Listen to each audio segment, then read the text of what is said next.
ইলিশ মাছ বড় হোক ছোট হোক কাটাকুটির সিস্টেম তো একই। আমার ঠাকুমা তো ইলিশ মাছ আনলে ওই ঝিনুক দিয়ে ছিলে নিত।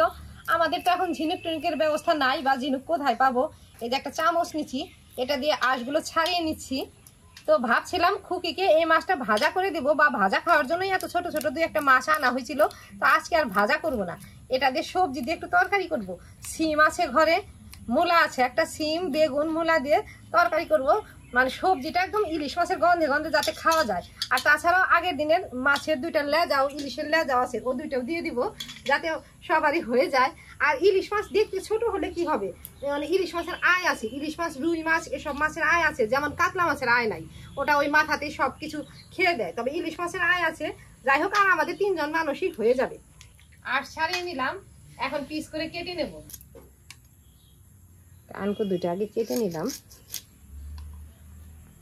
এমনিতে বাজারেও বরফের মাছ, তারপরে ঘরেও ছিল, একদম জমে গেছে। আর জমা জমা ভাবেই কাটতে হবে ইলিশ মাছ, নইলে ওই যে পেটের দিকে একটু ছেড়ে যায়। ফুল কাটাও বের করে নিছি, এখন মাথাটা কেটে নেই।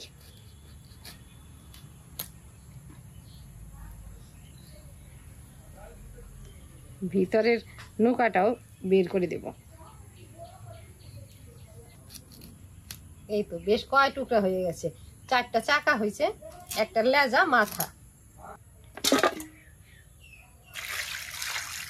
আর 2টা লেজা নিচ্ছি। আলুটা ছিলে নিচ্ছি। এই যে একটা বেগুন, একটা মূলাও আছে। শীতের দিন দামে নাই, তারপরে শীতের সবজি বাজারে পাওয়া যাচ্ছে, দামটা একটু বেশি। এই যে বাজার থেকে আনা হয়েছিল সিম, সিমের দাম বাবা, দাম বেশি, আবার সিমটাও বেশি ভালো না, সিমটাও বেশি ভালো না। তো এই তাও নতুন নতুন সবজি খেতে ভালো লাগে।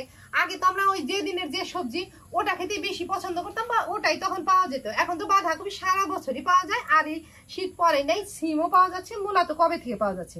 কয়টা সিম আছে, সিম আলু বেগুন মূলা দিয়ে আজকে ইলিশ মাছ রান্না করবো। আলুটা ছেলা আছে, আলুটাই আগে কাটি, সবকিছু লম্বা লম্বা করে একই সাইজ মতো কাটবো। মাছের সবজি লম্বা, সবজির নিরামিষ সবজিটা ডুমো ডুমো।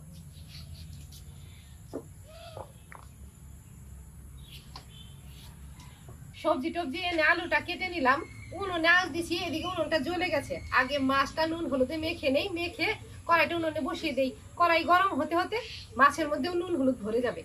নুন দিছি, অল্প হয়ে গেছে, আর একটু দিলাম। মাছের মধ্যে নুন হলুদ দিয়ে আর হাত দিয়ে মাখলাম না, এভাবে ঝাঁকিয়ে নিলাম। আমার মা বলে, সবসময় তো ঠাকুমার কথা গল্প করি, আমার মা বলে মাছ হাত দিয়ে মাখবি না, হাতে হলুদ ভরে এরকম গামলাতে মাখবি, আর একটু ঝাঁকিয়ে নিবি, তাই ভালোভাবে ভরে যাবে। উনুন জ্বলে গেছে, কড়াইটা বসিয়ে দিই। মূলা কেটে নিচ্ছি, আলু মূলা একে একে সবই কেটে নেবো, তবে সবকিছুই লম্বা লম্বা সাইজের কাটবো। আর এটা কেটে সর্ষের তেলে ওই মাছ ভাজার আগে কয়েকটা শুকনো লঙ্কা ভেজে তুলে রাখবো। ইলিশ মাছ রান্না করছি, আর সাথে তো অল্প একটু আরেকটু কিছু লাগবে। ঘরে ভাত বসাইছি, ওখানে আলু সিদ্ধ দিছি, এখানে শুকনো লঙ্কা ভেজে আলুটা মাখা করবো। আর ঘরে ধনে পাতাও আছে, একদম ঝাল ঝাল করে মাখা করবো, আর সাথে ইলিশ মাছের তরকারি, খেতে ভালো লাগবে। কড়াইতে তেল দিচ্ছি, একবারে মাছও ভাজবো, শুকনো লঙ্কা ভেজে তুলে রেখে এই তেলে একটু মাছ ভাজবো। শুকনো লঙ্কা ভেজে তুলে নিলাম, এই যে উনুনের পারে রেখে দেবো যাতে লঙ্কাটা মুচমুচে হয়। এখন যে ভেজে নিচ্ছি, এখন কিন্তু লঙ্কা মুচমুচে নাই, এই উনুনের তাপে তাপে লঙ্কাটা মুচমুচে হবে। এখন কড়াইতে মাছ দিয়ে মাছগুলো ভেজে নেবো।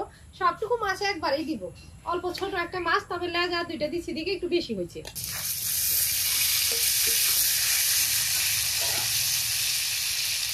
বেগুনটা বড়ই ছিল, 2 টুকরা করছি, এখন এই লম্বা লম্বা চিকন চিকন করে কাটি। ওই সবজিটা একটু মোটা করবো, বেগুনটা একটু খাটো হয়ে গেল অন্য সবজির তুলনায়। অনেকগুলো সবজি হয়ে গেছে, বেগুন সিম আলু মূলা। তো ইলিশ মাছের গন্ধে গন্ধে একদম সবজিটা মজে যাবে। কেটে কেটে নিলাম, এখন ধুয়েই রান্না শুরু করবো। এদিকে মাছ ভাজা হয়ে গেছে, ধুয়েই রান্না শুরু করবো। কি রান্নাতে শুরু করে এদিকে মাছগুলো ভেজে সবজিগুলো দিয়ে দিব কড়াইতে, শুধুমাত্র কালো জিরে ফোড়ন দেবো। ইলিশ মাছ রান্না করতেছি সর্ষে দিয়ে রান্না করি কিনা কেন, সবজি দিয়েই করি, তো কালো জিরেই তো ফোড়ন দিতে হয়। আর আমি বেশিরভাগ রান্নাতেই মানে কালো জিরে যেটা খাটে সেটার মধ্যে আমি কালো জিরেই দিই। ভালোভাবে বেশ কয়েকবার ধুয়ে নিতে হবে, জল ঢেলে দিলাম, কলতলা থেকে আরো 2-একবার ধুয়ে নিয়ে আসি। মাছ ভাজা নামিয়ে দিলাম, এখন এই তেলে কালো জিরে ফোড়ন দেবো। সবজিগুলো আরো 2-একবার ধুয়ে নিয়ে এসেছি। আলু জিরে গরম তেলে ভাজা হয়ে গেছে। এখন এই সবজিগুলো এই গামলার জল থেকে ছেঁকে ছেঁকে দিয়ে দেবো।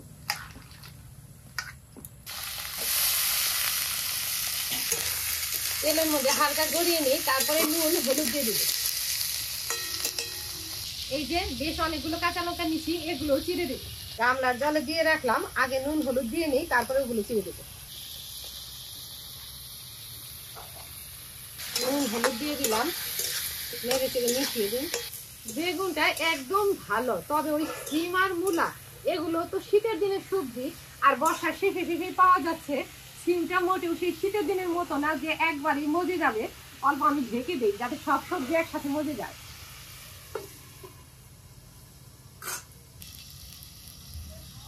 কাঁচা লঙ্কাগুলো বেছে বুঝে কেটে দিয়ে দিই।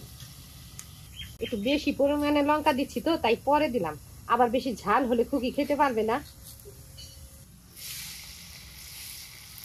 এই তো আর কোনো মশলাপাতি দিব না, সবজিটা ভাজা ভাজা হয়ে গেছে। এখন ঝোলের জল দেবো, ভাজা মাছ দেবো, আর অল্প জিরে গুঁড়ো ছিটিয়ে নামিয়ে দেবো। ঝোলটা একটু বেশি করে দিলাম যাতে ছলবলা করে ভাত খাওয়া যায়, আর সবজিটা তো মজবে।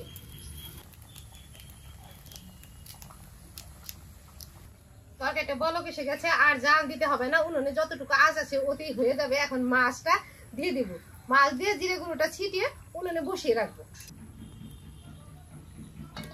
মাছটা দিয়ে দিলাম, আলুটাও গলে গেছে, ভালো করে মিশিয়ে দিলাম নেড়ে চেড়ে সবজির মধ্যে যাতে ভালোভাবে মাছের গন্ধটা যায়। এখন জিরে গুঁড়ো ছিটিয়ে দিয়ে উনুনে একটু সময় বসিয়ে রাখবো। 2-1 টুকরা নাড়ানাড়িতে ভেঙে গেলেও কোনো অসুবিধা নেই, বরঞ্চ তাতে আরো ভালো লাগবে। জিরে গুঁড়ো ছড়িয়ে দিলাম, সবকিছু দেওয়া হয়ে গেছে। এখন উনুনে একটু বসানো থাক। শেষ আঁচের উনুনের শেষ আঁচটা তরকারিতে পেলে তরকারিটা একদম জমে যায়, ওটা ভালো লাগে। একটু বসানো থাক, আমি গিয়ে ভর্তাটা মেখে নিই। শুকনা লঙ্কা ভেজে উনুনের পাড়ে রেখে দিচ্ছি মুচমুচে হওয়ার জন্য। এদিকে যে কয়েকটা ধনেপাতা বেছে নিলাম। ভাত থেকে আগে আলুটা বের করি নাই, আগে যদি ভাত নাড়াচাড়া দিয়ে আলুটা বের করি ভাত জুড়িয়ে যাবে।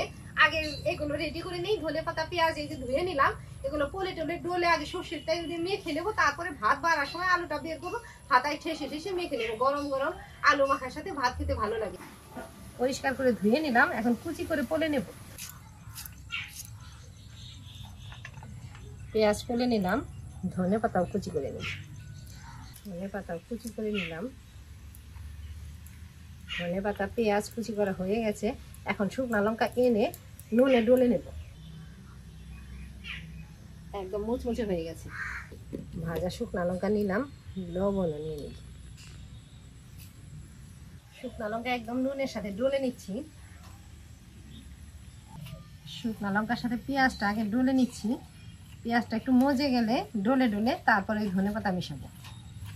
কেউ হয়তো ভাবে হাত দিয়ে ভর্তা মাখে, তবে হাত দিয়ে ভর্তা মাখার মধ্যে যে স্বাদ সেটা আর অন্য কিছুতে হয় না। খাবে আমার খুকি, তো আমি তো হাত দিয়েই মাখবো। এই যে ডলে নিলাম, এটাও একটা ভর্তা হয়েছে, ধনেপাতা পেঁয়াজের ভর্তা। এটা দিয়ে অল্প আমি আলু মাখার সাথে মেশাবো, আর অল্প এমনি রাখবো। তেলটা মিশিয়ে নিই আগে। ধনেপাতা পেঁয়াজের সাথে তেলটা মেখে নিলাম ভালোভাবে। তবে আলুটা বের করার আগে তরকারিটা গামলাতে ঢেলে রেখে আসি। তরকারিটা একদম জমে গেছে, এখনই ঢেলে দেবো। যে গামলাতে মাছ ভেজে নামাইছিলাম ওটার মধ্যেই তরকারিটা ঢেলে দিই।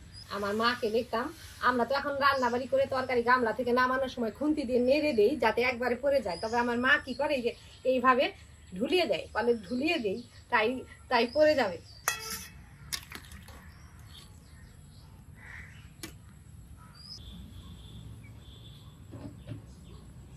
ভাতের হাঁড়ি নিয়ে এলাম, ভাতটা গামলাতে উপর থেকে ঢেলে দিই যাতে আলুটা বেরিয়ে যায়। ওই যে বেরোচ্ছে, আর ঢালতে হবে না।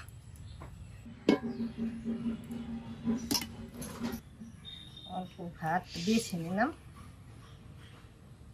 মাঝে মাঝে খুকি বলে ভাতটা পুরোপুরি বেছে নাও। পুরোপুরি আর কি ভাজবো, একটু পরে তো ভাত দিয়ে মেখেই খাবো, একটা ভাত থাকলে কি হবে। গরম গরম আলু প্রথমে যদি হাত দেই গরম লাগবে, একটু হাতা দিয়ে ঠেসে নিলাম। আর এটা হলো ভুটানি আলু। ভুটানি আলু সেদ্ধ মাখা খেতে খুব ভালো লাগে। বাজারে যে নর্মাল আমরা তরকারিতে খাই ওটার দাম একটু কম আছে, তবে সেদ্ধ খাওয়ার জন্য আমি এই ভুটানি আলুটাই আনি। ভুটানি আলুটা এই যে সেদ্ধ মাখা করলে একদম এই যে নতুন মানে আমাদের লোকাল নতুন আলুর মতো আঠা আঠা হয়। গরম গরম ভাত আগে সেদ্ধ করা দিয়ে আমি খেয়ে নেব। খুকি তো তরকারি নিল, বললো তোমার ওখান থেকে একবার আমাকে সেদ্ধ দিয়ে খাইয়ে দিও, আমি ওই ইলিশ মাছের তরকারি দিয়ে খাবো। এই আলুটা খুব আঠা আঠা, একদম আলু ভর্তা দিয়ে মাখলে হাতটাও আঠা আঠা হয়ে যায়। তারপরে যদি ঝোলের তরকারি নেই তখন আরো আঠা আঠা লাগে। এর জন্য মাকে বললাম যে তুমি আমাকে খাইয়ে দাও, আমি তরকারি দিয়ে পরে খাবো। ওই যে মুখি টুকি ভর্তা করলে এমন করে যে আমাকে দিয়ে একবার ওই থালার মধ্যেই মাখো, হ্যাঁ। মানে যে মাখাটা যে থালায় মাখি আমাকে দিয়ে একবার খাইয়ে দাও, পরে আমি তরকারি দিয়ে হাত দিয়ে খাবো। একদম ভাত মেখে নিলাম না, ভাতটা ইটা ইটা হয়ে যায়, গলাতে যায় না। এটাই তো আসল স্বাদ, সেদ্ধ মাখা তো এটাই স্বাদ লাগে। এখনকার বাচ্চারা সেটা বুঝেও না তো, আর খালি শর্টকাট। ঠিক আছে, আর একবার খা, আর একবার খাই। হ্যাঁ, তরকারি দেখা একটু বড় করে দিলাম।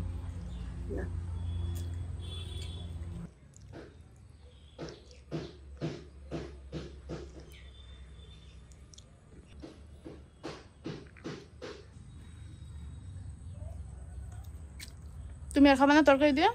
আমি আলু সিদ্ধ দেখাইছি, এখন আর খাবো না। একটু মাছ খাও না, একটু পরে ফেলে দে দে দে, আমার খাইয়ে দিতে হবে না। ইলিশ মাছ আমার ছোট ছোট কাটা, এগুলা আমার দিয়ে দেবো।